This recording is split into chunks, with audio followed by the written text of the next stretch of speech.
ગોપ મંદિર, અને આ ગોપ મંદિર ક્યાં આવેલું છે? તો ગોપ મંદિર જામનગરની અંદર આવેલું છે.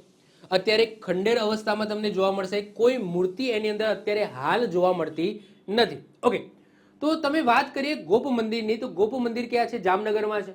જામનગરમાં ક્યાં એ વાત કરીએ તો ગોપ મંદિર એ જામનગર જિલ્લાના જામજોધપુર તાલુકાના જીનાવરી ગામમાં આવેલું છે, જે એક સૂર્ય મંદિર છે, જે ગુજરાતના સૌથી પ્રાચીન પથ્થરોના મંદિરોમાંનું એક છે. મૂળ મંદિર છે એ ચોરસ યોજના આની અંદર તમને જોવા મળશે. મંડપ અને ઢંકાયેલ પરિક્રમા માર્ગ હતો, જે અત્યારે ખોવાઈ ગયો છે. અને પિરામિડની ચણતરની છત હતી, જે ખંડેર થઈ ગઈ છે, પરંતુ તેનો આંશિક અવશેષો છે એ તમે અત્યારે જોઈ શકો છો. મંદિરની ઊંચાઈ 23 ફૂટ એટલે કે 7 મીટર છે. અહીંયા તમે જોઈ શકો છો 23 ફૂટ 7 મીટર છે, જેમાં એક નાનો ટાવર પણ છે.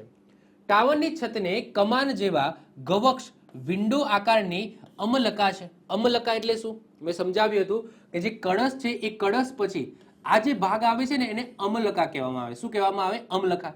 એટલે કે કળશ અને શિખર વચ્ચેનો જે ભાગ હોય એને અમલકા કહેવામાં આવે. કોલ્ડ વ્હીલ આકારના તાજની નીચે શણગારવામાં આવેલો છે. આ મંદિર ભારતીય પુરાતત્વ સર્વેક્ષણ દ્વારા સંરક્ષિત સ્મારક છે અને તેને રાષ્ટ્રીય મહત્વનું સ્મારક તરીકે નિયુક્ત કરવામાં આવ્યું છે. તો જસ્ટ તમે ખાસ યાદ રાખજો, ગોપ મંદિર ક્યાં આવેલું છે? જામનગર જિલ્લાની અંદર જોવા મળશે. અને આવું કંઈક દેખાય છે, આ રીતના પાયો છે ઊંચો, અને ત્યાં અત્યારે હાલ આ ટાઈપનું સ્ટ્રક્ચર તમે જોઈ શકો છો. અને આ રીતના તમને ત્યાં એક બોર્ડ પણ જોવા મળશે, જ્યાં આ લખેલું છે કે આ સ્મારક છે એ 1958 એની અંદર પ્રાચીન સ્મારકોની અંદર લીધેલું છે. પછી આની અંદર તમે જો કંઈક આને ક્ષતિ પહોંચાડશો તો તમારા ઉપર ગુનો દાખલ થશે, તો એવું અહીંયા લખેલું છે. ક્લિયર? આવી જ રીતના ઓછા સમયની અંદર મહત્વપૂર્ણ નોલેજ મેળવવા માટે અને મને સપોર્ટ કરવા માટે આજે જ આપણી યુટ્યુબ ચેનલ ટીચિંગ કિશન ક્લિપને સબસ્ક્રાઇબ કરો.